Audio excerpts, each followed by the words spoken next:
Hi everyone, it's Janie here. It's Friday and I'm really happy this week to be heading into the weekend. It's been a bit of a funny week. It's been so hot here in North London that we've been struggling at the studio to keep cool and to all be nice to each other. It's been a bit of a struggle at times as we've just got so hot here. I'm sure wherever you are you've had a similar situation. It rained here last night, so it has cooled down just a little bit, so I'm feeling a little bit calmer, a little bit more serene as I head into the weekend. What I thought I'd do a little intro to my weekly newsletter. It's I've got used to doing videos over lockdown because I've been doing them for the crochet along, so I thought it would just be a nice way of introducing the Friday newsletter, and I can get across far more of what I want to say in 5 minutes on a video than I can writing it all down in a newsletter. So this is the way I think I might start to do things going forwards. I've got a couple of things I want to tell you about.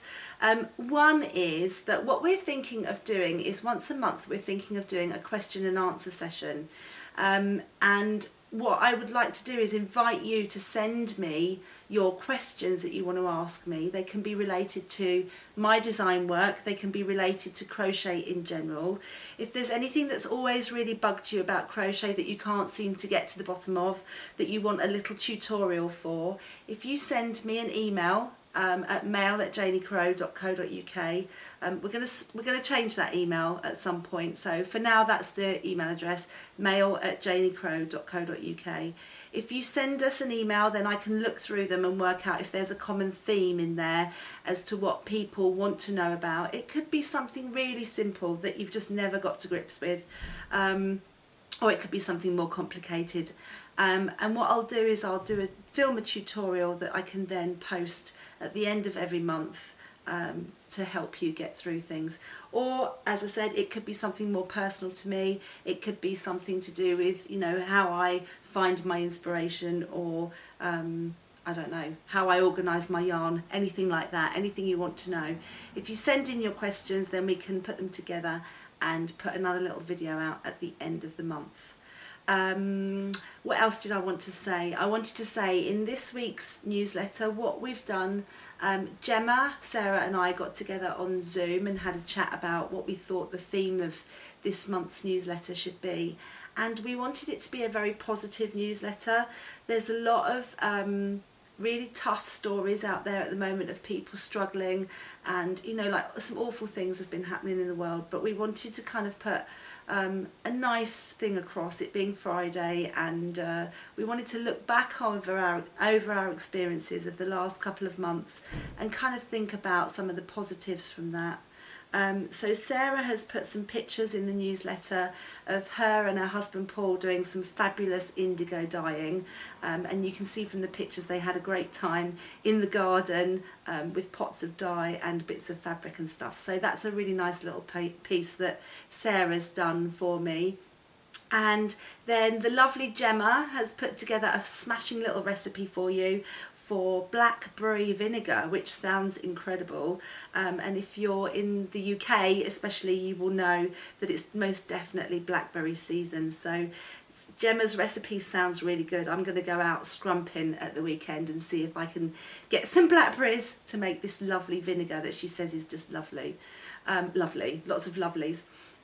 So she's contributed her recipe, and then Gemma has also written a piece about an organisation that she's involved with, that she's been doing some sort of distance learning with, and I think it's a very common experience over lockdown that lots of people have joined some really great groups and had really good chats with people and been very creative online. So Gemma's put a piece together about that.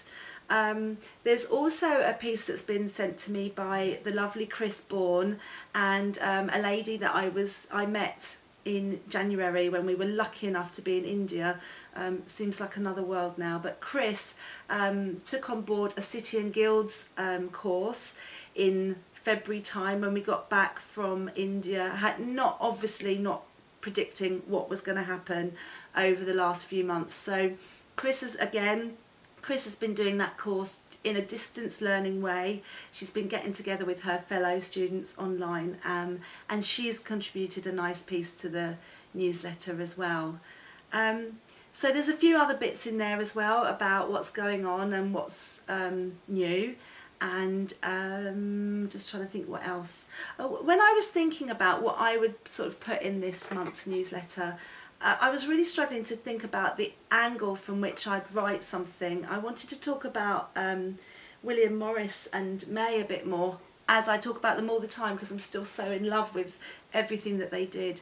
And I was just thinking about how I was reading stories actually on one of the Facebook pages that's dedicated to the crochet along, and I was reading all these lovely stories about how people had found the crochet along kind of carried them through this difficult time, and how, you know, they'd gone back to sort of sitting on the settee, not looking at social media all that much, and just really sort of taking time to craft. And it just really made me think about how fitting the fact that this crochet along, the last couple of crochet alongs, have been inspired by May and William Morris, and how, you know, when they were doing what they did as part of the arts and crafts movement, it was very much about going back in time and kind of taking time to enjoy their craft. And, you know, like they were working at a time when William Morris, it was almost like a reaction to the Industrial Revolution, to everything that was happening. So I think it's quite interesting. There's lots of parallels there with what has happened at the moment. I think a lot of people have gone back to really thinking about what's important in their lives and what they want to carry on going forwards. I know from our point of view, you know, one of the really great things about lockdown that has happened in our particular family is we've gone out and made connections with family members that we, you know, wouldn't speak to for a long time. We've been doing, of course, the Zoom quizzes and all those different things, and actually that's been a really positive thing, especially as some of my family are all over the world, so it's been really great to get together with them. So that's kind of what I hope you'll take from this week's video, from this week's newsletter. I hope that you'll see it as a positive thing. It's not massively long, it'll take you 5 minutes to read it. There's the usual little bits and bobs in there that I try and include in my newsletters. So I hope you'll enjoy it. And as I say, if you've got anything that you want to send in terms of questions and answers for the end of the month, then let me know. So I'm signing off from a dismal but still quite warm North London. I'm hoping the weather's going to perk up a little bit and we get some proper air through these windows soon. And I hope that wherever you are in the world that you're safe and well, and I'll see you back here in a couple of weeks' time.